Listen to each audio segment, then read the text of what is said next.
The air in the clearing was thick with promises, smelling of crushed pine and the electric hum of anticipation.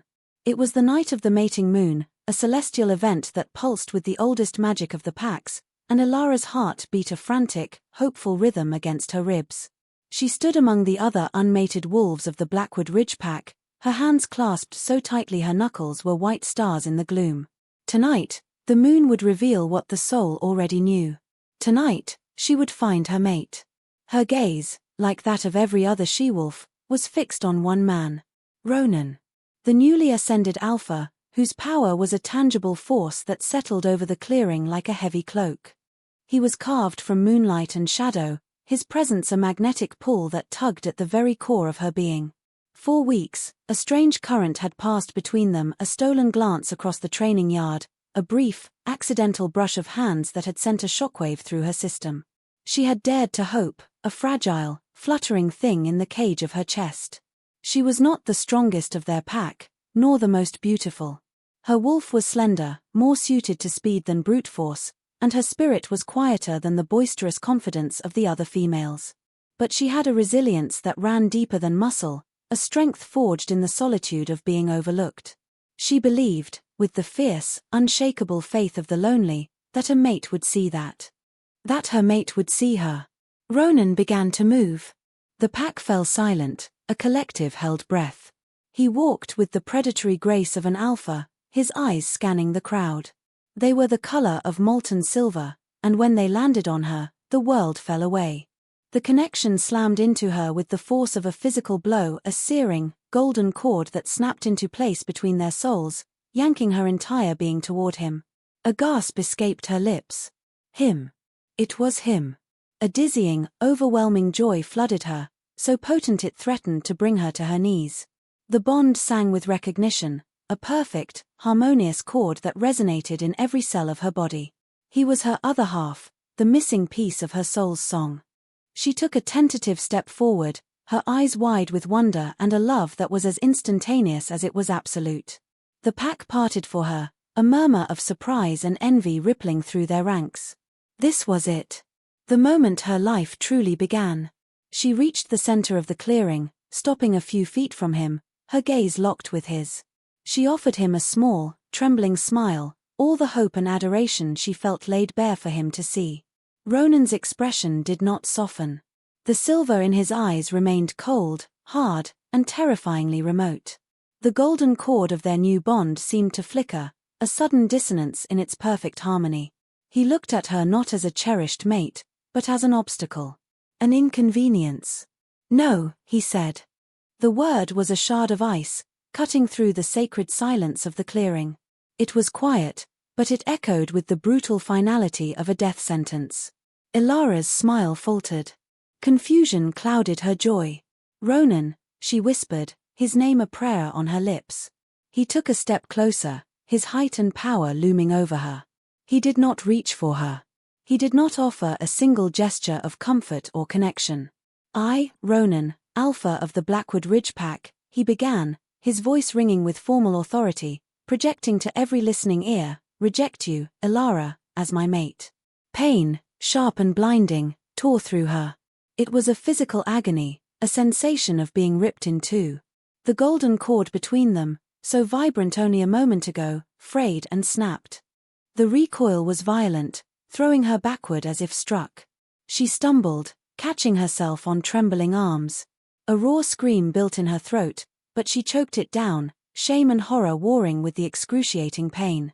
The pack stared, their faces a mixture of pity and morbid curiosity. This was a spectacle. Her deepest, most profound humiliation, laid bare for all to witness. You are not strong enough, Ronan continued, his voice devoid of any emotion. He was speaking not to her, but to his pack, justifying his unprecedented cruelty. This pack requires a powerful Luna. An alpha female who can stand beside me and project strength. You are insufficient. Insufficient. The word landed like a stone in the gaping wound of her chest. He had looked at her, seen the soul that was meant to complete his own, and found it lacking. He had weighed her worth and cast her aside. Tears streamed down her face, hot and silent.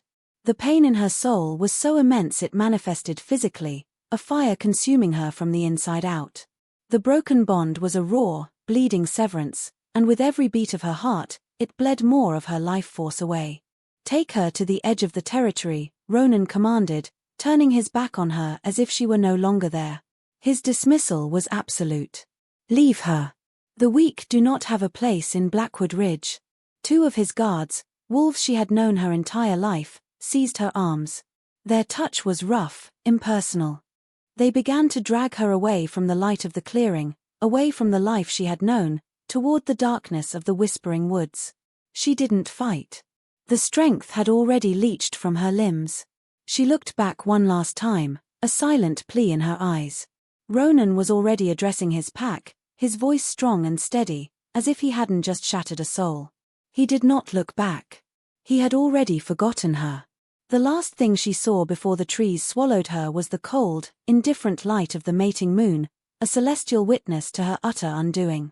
They dragged her for what felt like miles, the forest floor tearing at her clothes and skin, until they reached the ancient, gnarled oaks that marked the border with the Shadowlands, a territory no wolf dared to enter.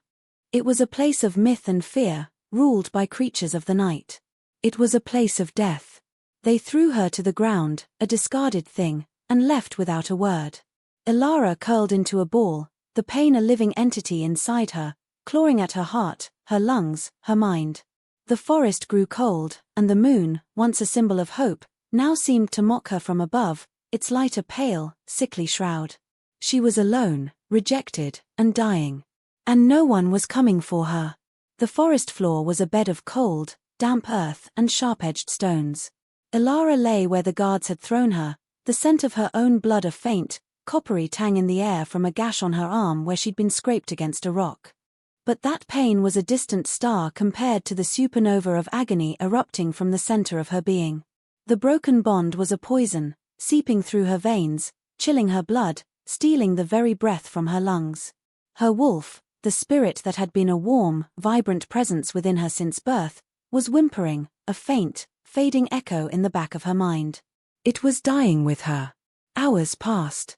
The mating moon began its slow descent, its silver light shifting, taking on a strange, bloody cast as it neared the horizon. A blood moon. A rare omen, one the pack elders always spoke of with hushed reverence and fear. A time when the veil between worlds thinned, when ancient magic stirred, and when fate could be violently rewritten. For Ilara, it felt like a fitting backdrop for her end, the sky itself weeping blood in sympathy for her broken heart. A tremor racked her body, a deep, uncontrollable shiver that had nothing to do with the night's chill. This was the end. She was fading, her consciousness fraying at the edges like old cloth. She thought of her pack, of the life she had dreamed of Ronan's cold, silver eyes. There was no anger left, only a profound, hollow emptiness. He had deemed her insufficient, and her body, her very soul, seemed to agree, shutting down piece by piece. She closed her eyes, ready to let go. The pain was becoming diffuse, a dull ache that was almost peaceful. The forest sounds, the chirp of crickets, the rustle of leaves, began to recede, muffled as if she were sinking underwater. This was death. It was not a terrifying beast, but a quiet, gentle tide, pulling her out into a silent, starless sea. And then, everything stopped. The crickets fell silent. The wind died. A profound, unnatural stillness descended upon the forest, so absolute it was more terrifying than any sound. The very air grew heavy, thick with an ancient, palpable power that had nothing to do with the wolves or their moon. Ilara's eyes fluttered open. The change was so stark, so immediate, that it pierced through the fog of her impending death. A new scent reached her, cutting through the familiar smells of pine and earth. It was the smell of cold stone from deep beneath the ground, of winter frost, and something else, something metallic and faintly sweet, like old wine and dried roses. It was the scent of ages. The scent of blood. A shadow detached itself from the deeper darkness beneath the ancient oaks. It was not a wolf. It moved with a liquid silence that was utterly alien, a predator of a different, more terrifying caliber. He stepped into a patch of the blood moon's crimson light, and Ilara's breath hitched, a painful, rattling thing in her chest. He was tall, impossibly so, and clad in blacks and greys that seemed woven from the night itself. His face was a masterpiece of cruel, aristocratic beauty, with high cheekbones, a severe jaw, and skin so pale it looked like polished marble in the red moonlight. But it was his eyes that held her captive. They were the color of garnets, deep and glowing with a faint, internal light, and they held an intelligence and antiquity that made her feel like a mayfly staring into the heart of a glacier. He was a vampire. Not just any vampire. The power radiating from him was immense, a suffocating pressure that dwarfed even Ronan's alpha presence. This was a king. Lysander. The vampire king of the Shadowlands, a figure from cautionary tales told to frighten wolf pups. He stopped a few feet from her, his head tilted in a gesture of mild curiosity. He regarded her as one might regard a broken bird found on a forest path. His gaze was not cruel, but it was utterly devoid of warmth. It was the detached, analytical stare of a being who had seen empires rise and fall, for whom her entire lifespan was less than a blink. A little wolf, left to die on my doorstep, he mused, his voice a low, melodic baritone that vibrated in the unnatural silence. It was smooth as velvet, yet held the chilling resonance of a funeral bell. How careless of your alpha. Ilara couldn't speak. She could only watch as he knelt beside her, his movements fluid and unnervingly graceful. He reached out a long-fingered hand, and she flinched, a pathetic, reflexive movement. He paused, his hand hovering just above her cheek. His eyes narrowed slightly, not in anger, but in concentration. He was looking at her, but also through her, his gaze piercing the veil of her flesh to see the splintered ruin of her soul. Ah, he murmured, a soft sound of understanding. A rejection. On a mating moon, no less. Brutal. He severed the bond completely. His garnet eyes flickered up to the crimson orb in the sky. And under a blood moon. A convergence of potent energies. Your alpha is a fool. He has no idea what he has thrown away. He lowered his hand, his cool fingers gently brushing against her fever-hot skin. The touch was a shock, a spark of cold fire that jolted through her dying system. It was not unpleasant. It was grounding. A single, solid point in her disintegrating world. He smelled of night and eternity, and for some reason, she was no longer afraid. There was nothing left to fear. You are fading, he stated, a simple fact. The poison of a broken soul bond is absolute for your kind. You have minutes left. Perhaps he looked at her, his expression unreadable. For a long moment, he was silent, and Ilara thought he would simply stand and watch her die, a morbid curiosity satisfied. But then, his gaze sharpened. A decision was made in the endless depths of his eyes. It is a waste, he said, more to himself than to her. Such a fierce little light, to be snuffed out by the arrogance of a lesser creature. He leaned closer, his face eclipsing the blood-red moon. There is another way. A path through the dark. It is not a gentle one, and you will not be the same as you were. But you will live. She didn't understand, but a desperate, primal instinct for survival flickered within her. Live. The word was a lifeline. He saw the question in her eyes. A faint, ghost of a smile touched his lips. It was a chillingly beautiful, predatory expression. He cast you out, Lysander whispered, his voice dropping to an intimate, hypnotic murmur. He declared you insufficient. Let us see what becomes of the thing he threw away. He lowered his head, his lips brushing against the pulse point on her neck. Her heart gave a final, panicked flutter.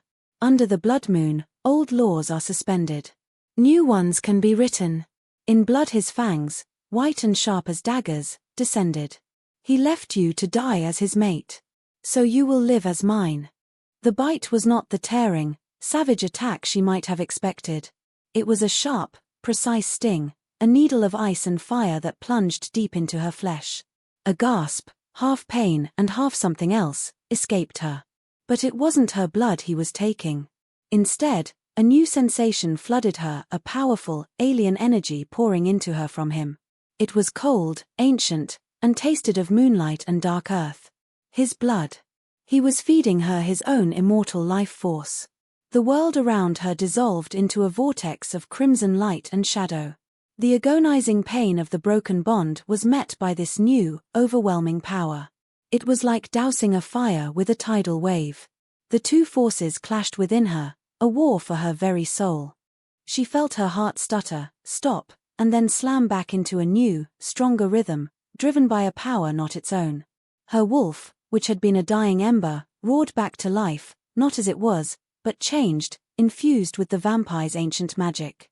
The last thing she was aware of was Lysander's cold lips against her skin, the impossible weight of his power settling over her like a shroud and a shield, and the crimson light of the blood moon searing itself onto the inside of her eyelids. Then, the darkness that claimed her was not the gentle tide of death, but the deep, dreamless sleep of transformation. A low, persistent hum was the first thing to penetrate the deep velvet of her unconsciousness. It was a sound she felt more than heard, a resonant frequency that seemed to be vibrating in her very bones. It was soothing, ancient, and utterly unfamiliar. Ilara's eyelids felt heavy, stitched together with the threads of a sleep so profound it bordered on oblivion. With a monumental effort, she forced them open. The world that greeted her was one of soft shadows and opulent textures. She was lying on a bed so vast it felt like its own continent, swathed in sheets of what felt like spun silk, the color of a midnight sky. The air was cool and still, carrying the same faint, complex scent she remembered from the forest: old stone, dried roses, and something that reminded her of dust motes dancing in a cathedral's sunbeam, except there was no sun. The room was lit by the soft, silvery glow of enchanted crystals set in ornate iron sconces, their light casting long, dancing shadows across the cavernous space. A magnificent tapestry depicting a celestial battle between a dragon of stars and a serpent of shadow covered one entire wall. The ceiling was a high, vaulted arch of dark, polished stone from which hung a chandelier of black iron and more glowing crystals. It was a room built for a king, steeped in an aura of immense age and power. It was silent, but it was a living silence, the quiet of a place that had been waiting for centuries. She pushed herself up, her movements feeling strangely fluid, effortless. The dull, all-consuming ache of the broken bond was gone. Not faded, but completely absent, as if it had been surgically excised from her soul. In its place was a quiet, humming strength, a steady thrum of energy that felt both foreign and intimately her own. She looked at her hands. Her skin seemed paler, the veins beneath showing a faint, bluish tracery. She felt different. Stronger. Sharper. She swung her legs over the side of the bed. Her bare feet met a thick, plush rug woven with intricate patterns. She was wearing a simple, elegant nightgown of dark grey silk that felt like water against her skin. Her torn, blooded clothes were gone. A wave of disorientation washed over her. The last thing she remembered was the forest, the crimson moon, the searing pain of Lysander's bite. "I see you are awake." The voice came from the shadows in the corner of the room. It was the same melodic, chilling baritone she remembered. Lysander stepped forward into the crystal light, and her breath caught. In the forest, he had been a creature of shadow and moonlight. Here, in his own domain, his presence was overwhelming. He was dressed in a tailored black tunic and trousers, the severe lines of the clothing emphasizing his lean, powerful build. He held a heavy, leather-bound book in one hand, a finger marking his place. His garnet eyes watched her, their expression unreadable but intensely focused. "Where am I?"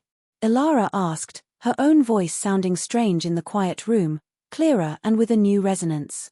"You are in the heart of the Cinderfell citadel," he replied, his voice smooth and even. "My home. And now, yours." The word hung in the air between them. Yours. It was a statement of fact, delivered with the same finality as Ronan's rejection. She looked down at her arm, at the place where the rock had gashed her. The skin was smooth, unblemished, not even a scar remaining. She touched her neck, where his fangs had pierced her. There was nothing but cool, unbroken skin. "What did you do to me?" she whispered, a tremor of fear finally cutting through her confusion.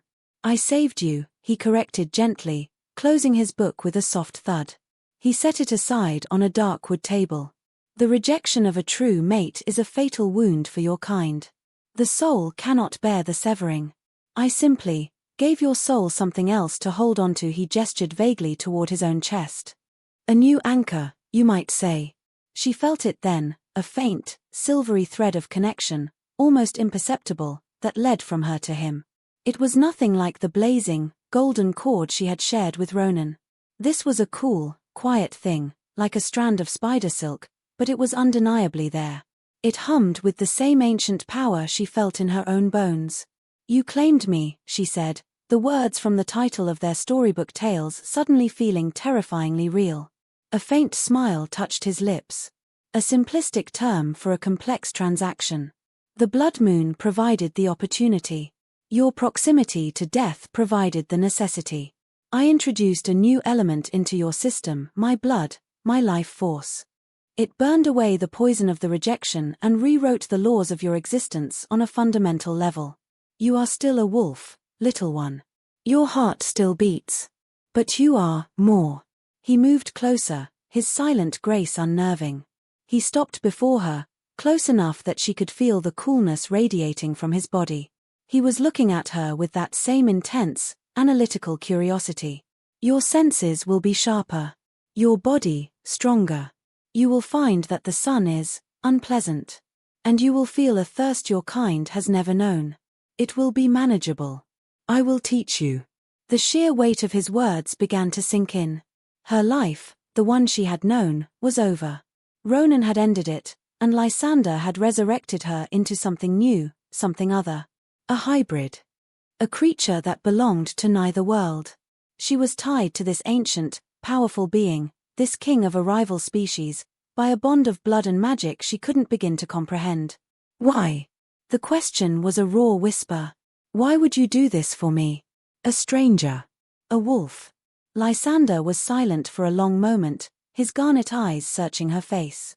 He seemed to be weighing his words, or perhaps weighing her.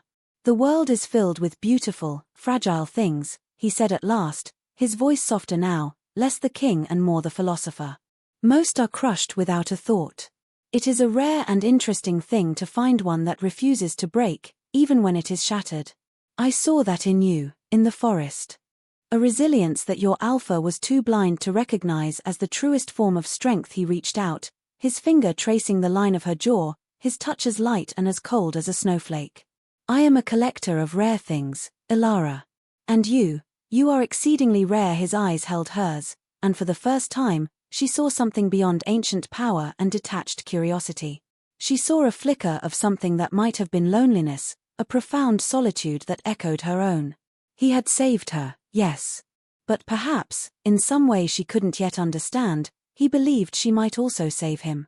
The days that followed bled into one another in a seamless twilight, marked not by the rising and setting of a sun she could no longer bear, but by the subtle shifts in the citadel's enchanted light. Ilara learned that Lysander's domain was a kingdom of perpetual night, a sprawling fortress carved into the heart of a mountain, where glowing crystals and ancient spells held the darkness at bay. It was a world of stone, silk, and silence, a stark and beautiful prison that was now her entire existence. Her body continued to change. As Lysander had promised, her senses sharpened to an almost painful degree. She could hear the faint, rhythmic drip of water in a cavern a mile below her chambers, smell the subtle difference between the vellum of a new book and one 1,000 years old in the library, and see the intricate patterns of dust dancing in the air. Her strength was startling. She could move heavy, ornate furniture with an ease that felt unnatural. And then there was the thirst. It was a low, persistent hum in the back of her throat, a craving for something rich and vital that she instinctively knew was blood. Lysander provided for it. Each evening, a crystal goblet of warm, crimson liquid would appear on her table. He never told her its source, only that it was from willing donors and that it was necessary for her new equilibrium. The first time she drank it, a wave of revulsion and shame washed over her. But the liquid soothed the gnawing ache in her soul and settled the restless energy in her veins, and she slowly, reluctantly, came to accept it as part of her new reality. Her wolf was still there, a wild, vibrant thing curled within her. But it, too, was changed. It was quieter, more watchful, its feral instincts now tempered by a cold, vampiric patience. It no longer yearned for the boisterous energy of the pack, but it ached for the moon. One night, unable to bear the confines of her chambers, She found her way to a high balcony overlooking a vast, subterranean cavern. Far above, a cunning illusion of the night sky was projected onto the cavern roof, complete with a silver, waxing moon. She watched it, a profound sense of loss washing over her. "It is a poor substitute, I know." Lysander's voice startled her. She hadn't heard him approach. He stood beside her, his gaze also on the phantom moon. "But it is the only one I can offer you." "It's beautiful," she said, and she meant it. "But it has no scent. No pull." "No," he agreed. "It is a memory of a thing, not the thing itself." He turned his gaze from the sky to her. "Do you miss your old life so terribly?"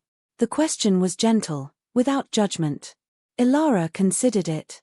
Did she miss being overlooked, being deemed insufficient?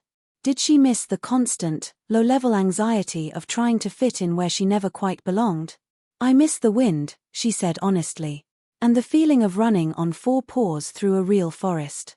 I miss my pack, or the idea of what I thought my pack was." She looked at him, her new, sharper eyes able to see the faint lines of weariness around his own. "What about you? Do you ever miss the sun?" His expression flickered, a brief, unguarded emotion passing through his ancient eyes. It was a sadness so deep and so old it was almost beautiful. "I have not felt the sun on my skin in over 2,000 years, he said, his voice a low murmur. "At first, the memory of it burned. Now it is just a story I tell myself. A myth of a warmth I can no longer comprehend." It was the first time he had ever spoken of his own past, of his own loss. In that moment, he was not the fearsome vampire king, but someone who understood what it meant to be irrevocably changed, to be cut off from a world you once belonged to. A fragile bridge of understanding formed between them on that balcony, suspended in the silent, artificial night. Their interactions grew more frequent. He would find her in the Citadel's vast library, a place that became her sanctuary. It was a circular chamber that stretched up dozens of stories, its walls lined with books from every age and every corner of the world. She would sit for hours, losing herself in tales of forgotten history and arcane lore. He would join her, not speaking at first, simply sharing the companionable silence as he read from one of his own ancient tomes. Slowly, they began to talk. He would tell her of the world as it was millennia ago, of civilizations that had crumbled to dust, of the slow, inexorable march of time as seen by an immortal. She, in turn, told him of the simple, fierce loyalties of the pack, of the joy of the hunt, of the deep, spiritual connection a wolf felt to the moon and the wild. He listened with an attentiveness that was almost unnerving. He seemed to be drinking in her experiences, her memories, as if they were a balm for his own endless, unchanging existence.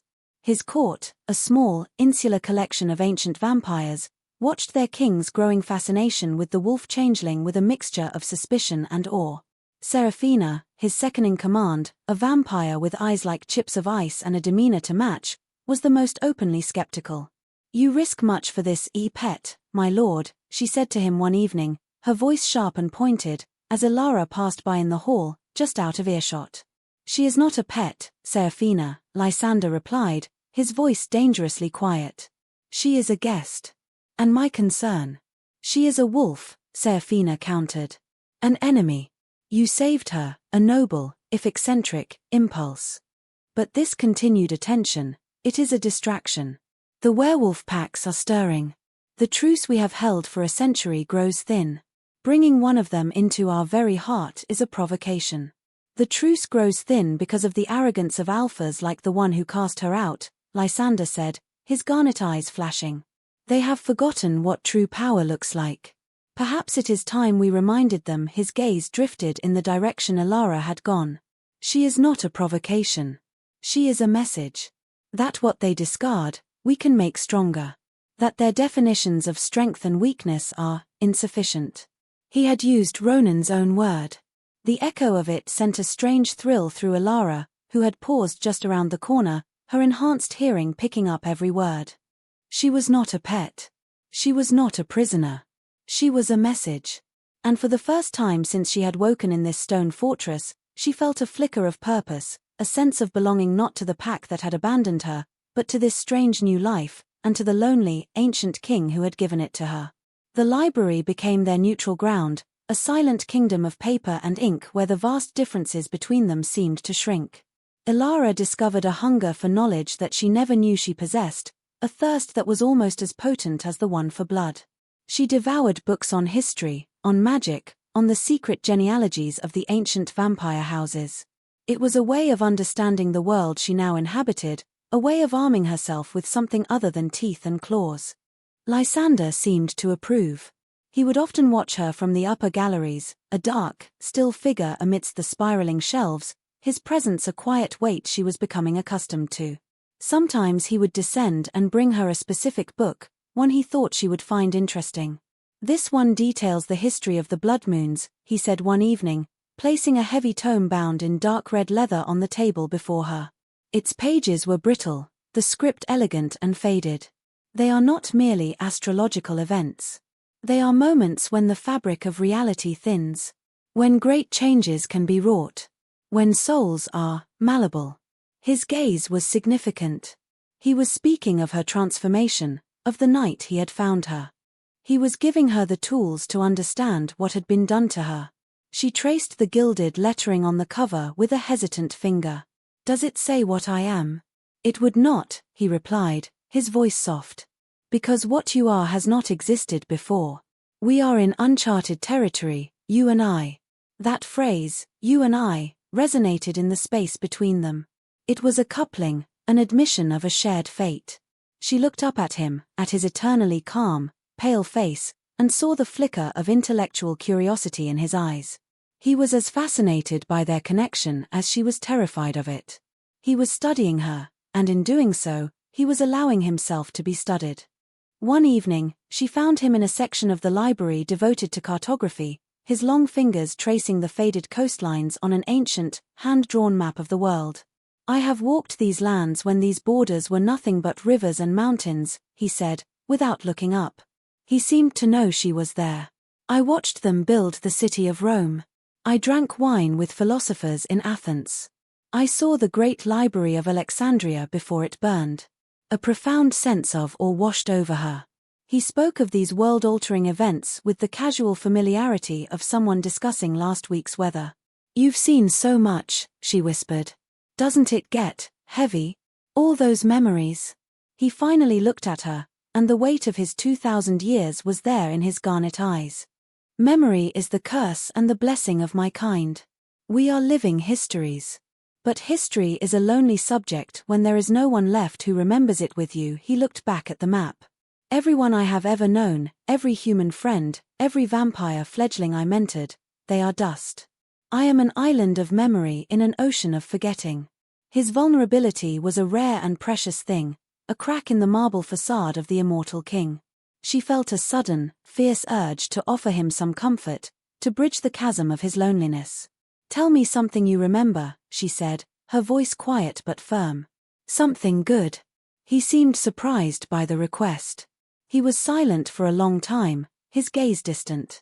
"There was a garden," he began, his voice taking on a faraway quality. "In what you would now call Egypt. Before I was this. I was human, once. And there was a garden by a river, filled with lotus flowers. The sun was warm. And my sister," she would laugh. A sound like small bells. He fell silent, but the memory hung in the air, vivid and poignant. He had given her a piece of his soul, a shard of the man he had been before he became a monument. "My mother used to sing," Ilara found herself saying, offering a piece of her own past in return. "When she was brushing my hair. It was a simple song, about a wolf who fell in love with a star." She smiled faintly at the memory. "I always thought it was silly. A wolf can't have a star." "Perhaps the star descended," Lysander murmured, his gaze on her now intense, "and found it preferred the forest to the sky." The air crackled with unspoken meaning. The space between them felt charged, the quiet of the library suddenly filled with the thunder of her own beating heart. He was no longer just her savior or her keeper. He was becoming something else. A confidant. A companion. The only other person in the world who could begin to understand the shape of her new soul. This growing intimacy did not go unnoticed.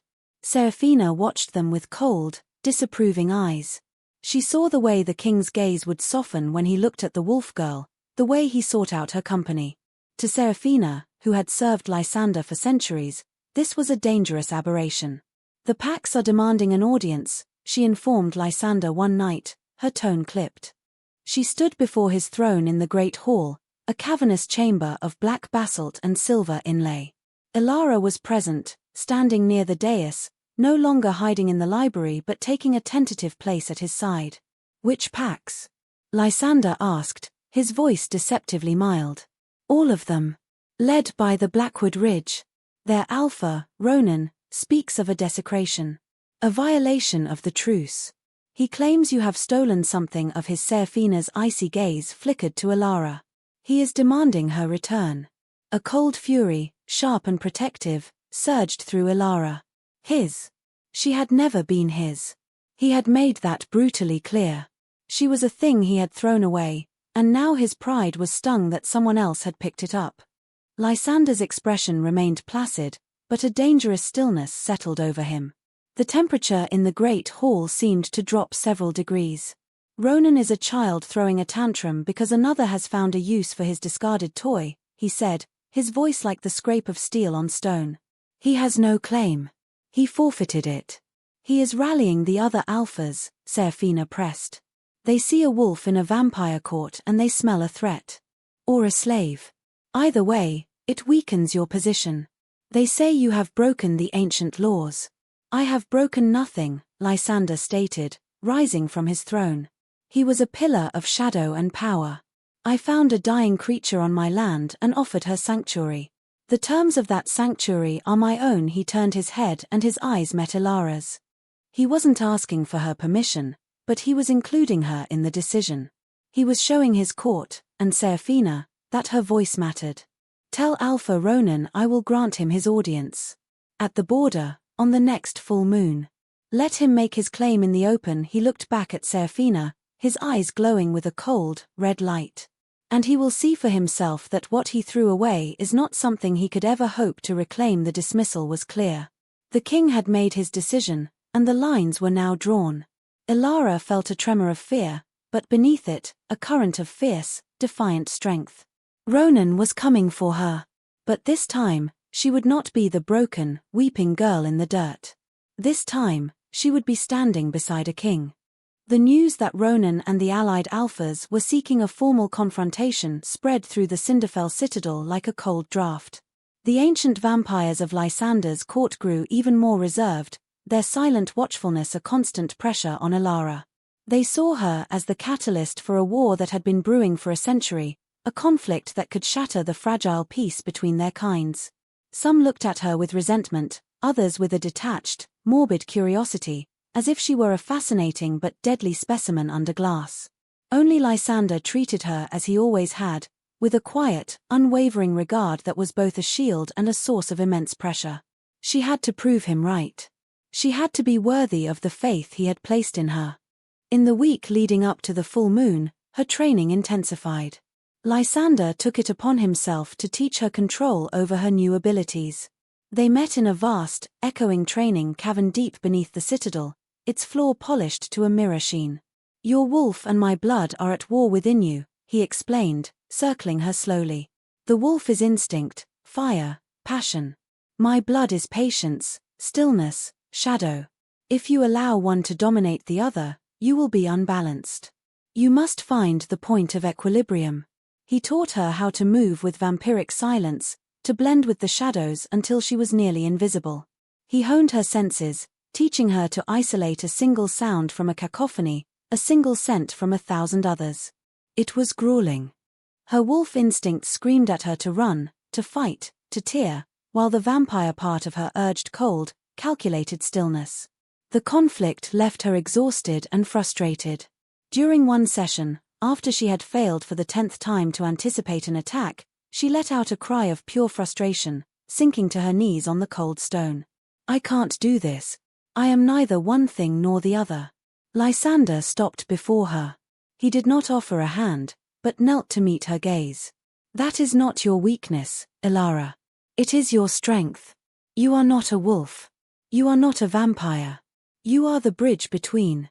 You have the heart of a wolf and the mind of an immortal. There is no one else like you. Do not try to be one or the other. Be both.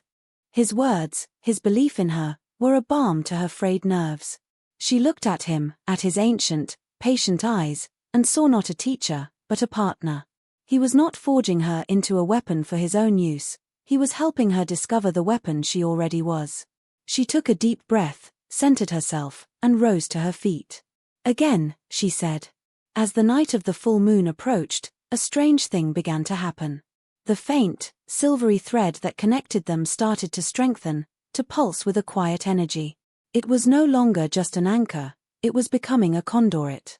She could sometimes feel the edges of his emotions, a flicker of annoyance when his counselors were being obtuse, a deep, resonant calm when he was reading in the library, a chilling wave of cold fury when he thought of Ronan. It was disconcerting, an intimacy she hadn't chosen, but it was also comforting. She was not alone in her own head anymore. The night before the meeting, he found her on the same balcony where they had first spoken of the sun and moon. She was staring at the illusory sky, her hands gripping the cold stone railing. "Are you afraid?" he asked softly, coming to stand beside her. "Yes," she admitted. "Not of Ronan. Not anymore. I'm afraid of what I'll do. What I'll say. I'm afraid of letting you down." "You cannot let me down," he said, his voice a low assurance. "Because my faith in you is not contingent on your performance. I did not save you because I believed you could be a powerful warrior. I saved you because I saw a spirit that refused to be extinguished. That is all you need to be tomorrow night. Yourself." He reached out, and for the first time, his touch was not a fleeting, analytical gesture. He placed his hand over hers on the railing. His skin was as cool as ever, but beneath it, she felt a thrum of energy, the immense, contained power of his being. The contact sent a jolt through the bond between them, a sudden, brilliant flash of light in her mind's eye. She felt a wave of his emotions, not just the edges, but the core, a fierce, ancient protectiveness, a deep well of solitude, and something else, something warmer and more tentative that felt terrifyingly like affection. Startled, she pulled her hand back. The moment was broken. But the knowledge of it remained, hanging in the air between them. He had saved her life, given her a home, trained her, defended her.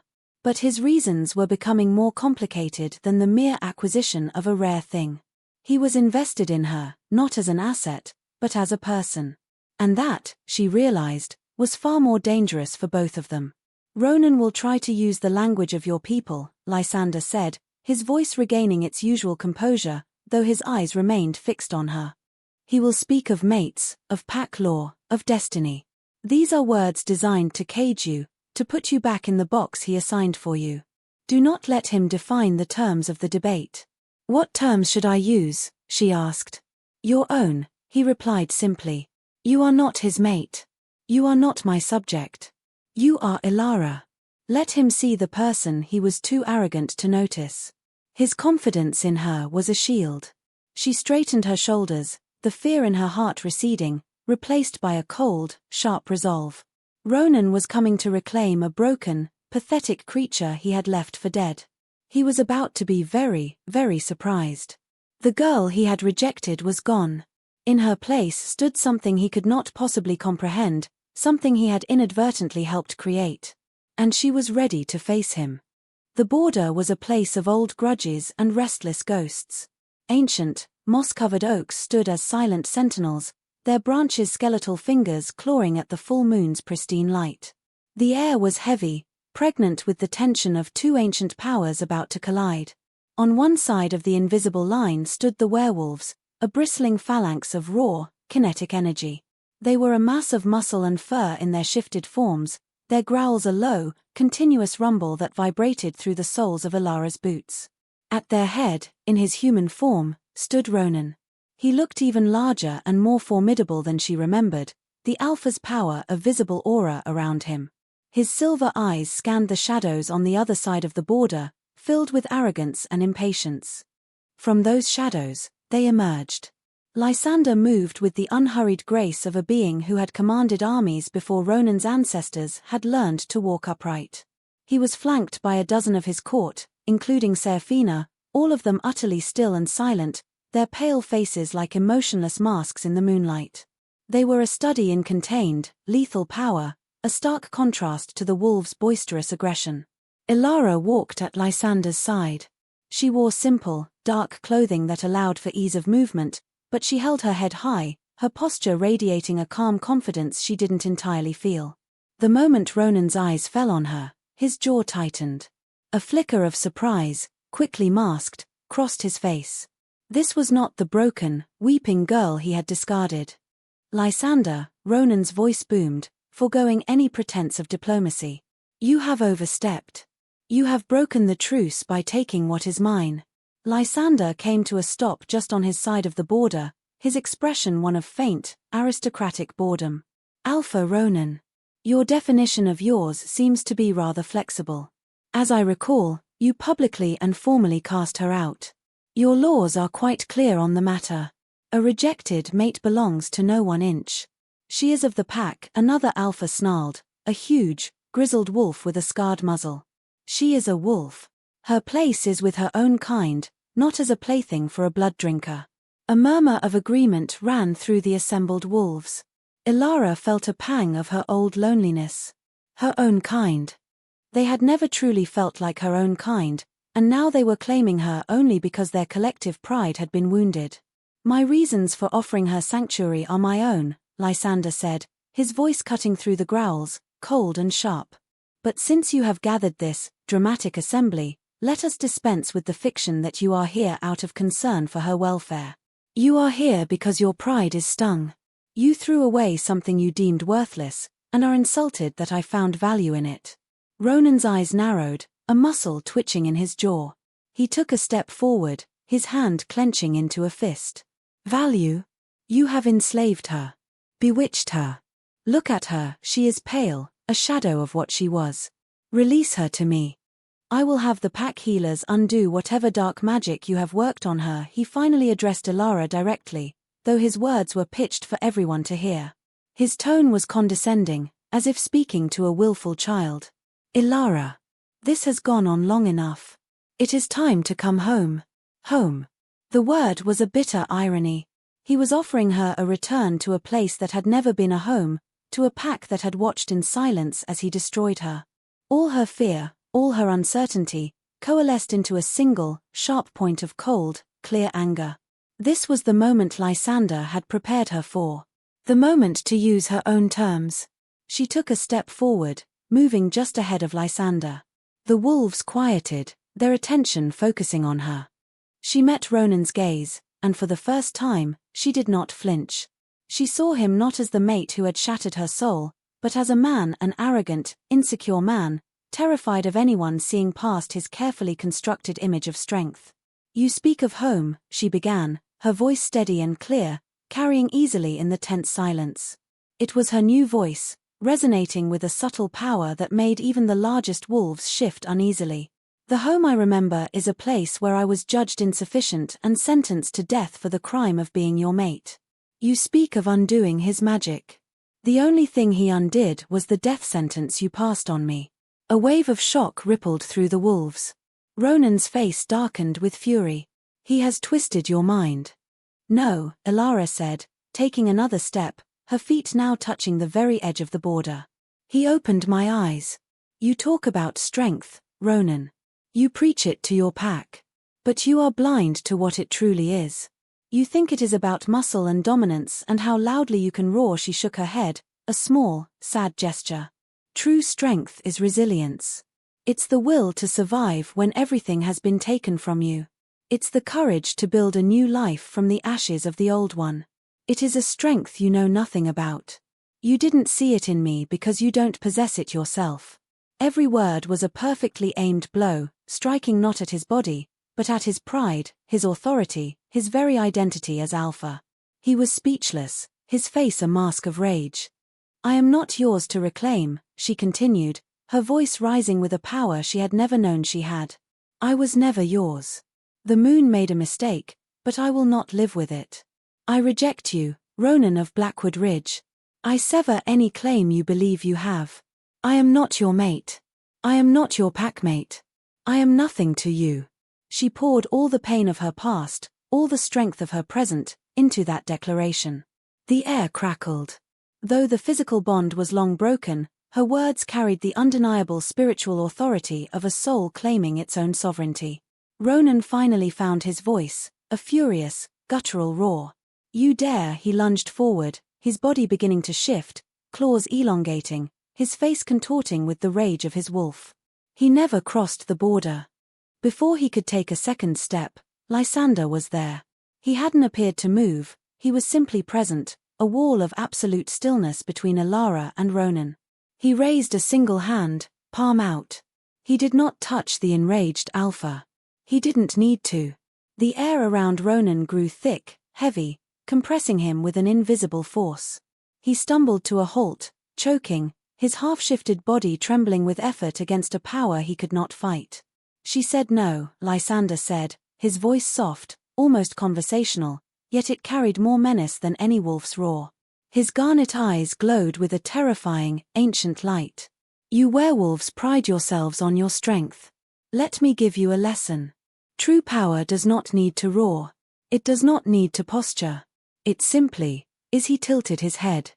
"You are dismissed, Alpha. Take your followers and leave my lands. And do not presume to make demands of me, or of her, ever again." With a flick of his wrist, the pressure vanished. Ronan gasped for air, stumbling backward, his face a mixture of fury and, for the first time, fear. He looked from Lysander's implacable form to Alara's defiant one. He had lost. He had been publicly dominated, not by a show of force, but by a quiet, absolute authority he could not challenge. Without another word, he turned, his shame a palpable aura, and stalked back into the forest. One by one, the other alphas and their packs hesitated, then melted away into the darkness, their growls fading into a chastened silence. The clearing was empty once more, save for the vampires and Alara. The full moon shone down on the undisturbed earth of the border.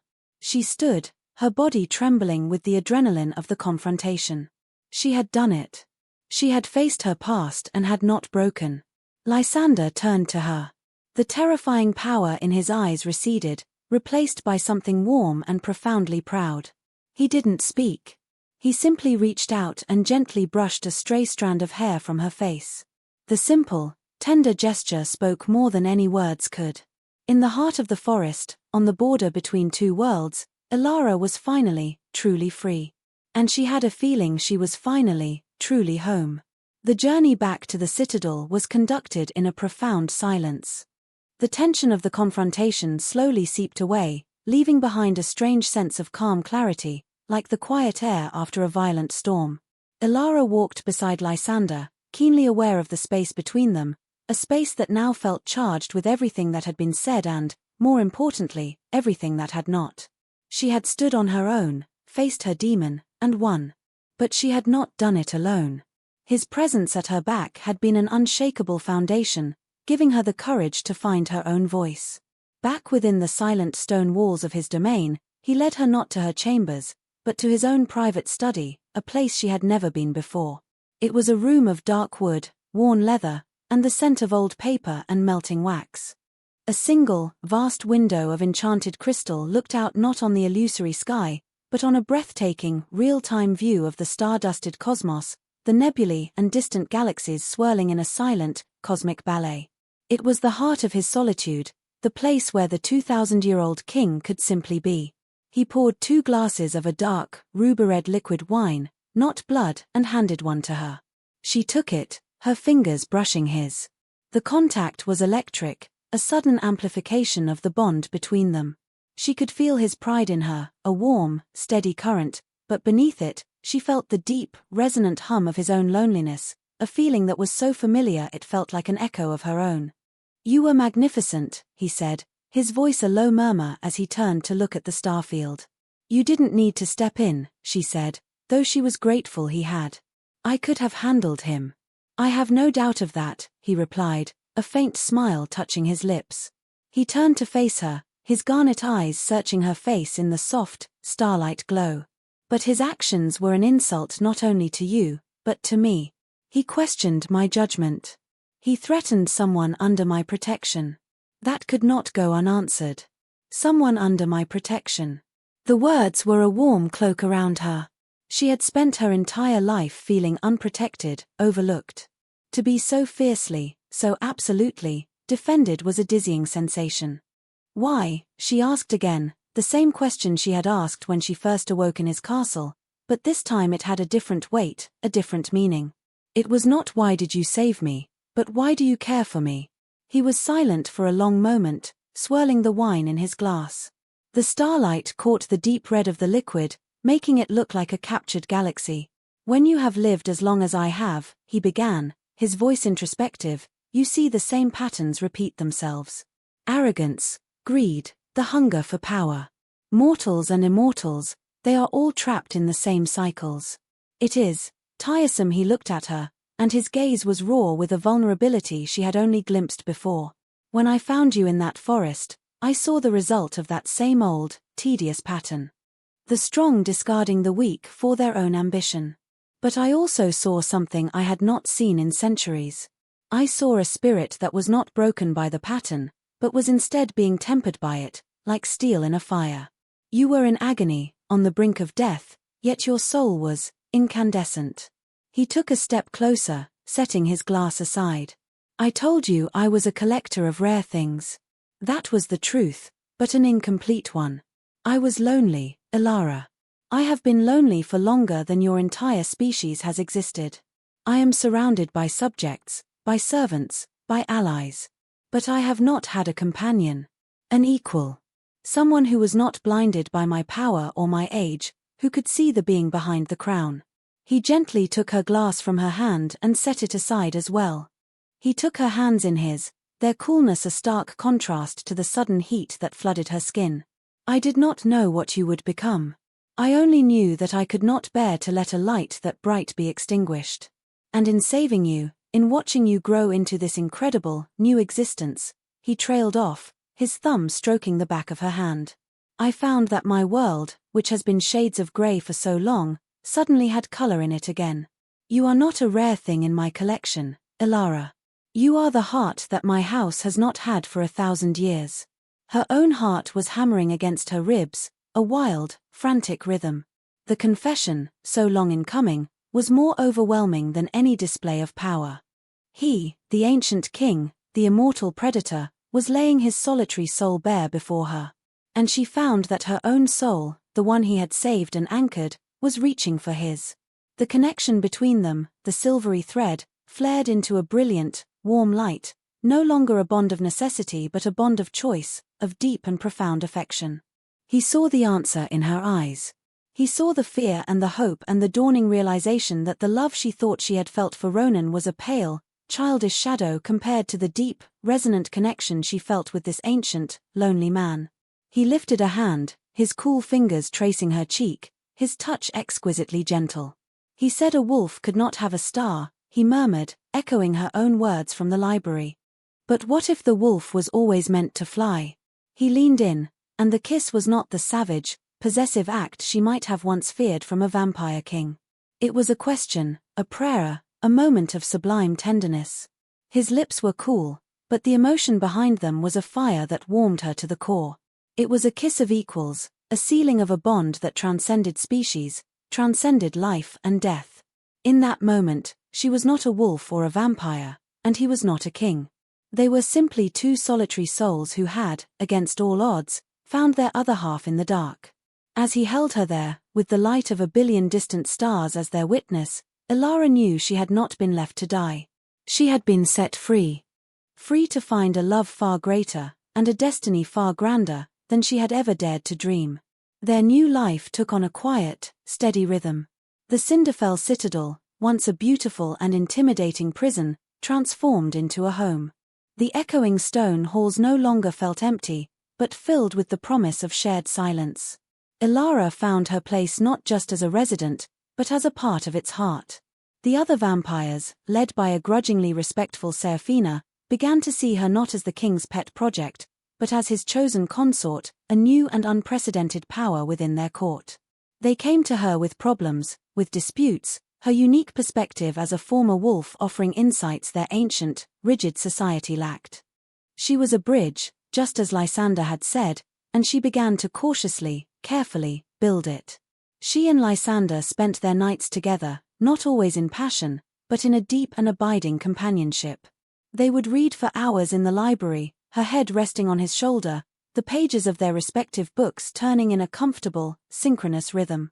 He would take her to the deepest parts of the citadel, showing her caverns filled with phosphorescent moss that glowed like a trapped aurora borealis, and underground rivers that flowed with silver, starlit water. He was sharing his world with her, all of it, holding nothing back. In turn, she brought a spark of life to his static, unchanging existence. She convinced him to cultivate an indoor garden in one of the great, sunless halls, filling it with shade-loving plants and night-blooming flowers whose scent filled the sterile air with life. She taught him about pack dynamics, about the fierce, messy, and wonderful bonds of family that wolves cherished, a concept that was utterly alien to the solitary, hierarchical vampires.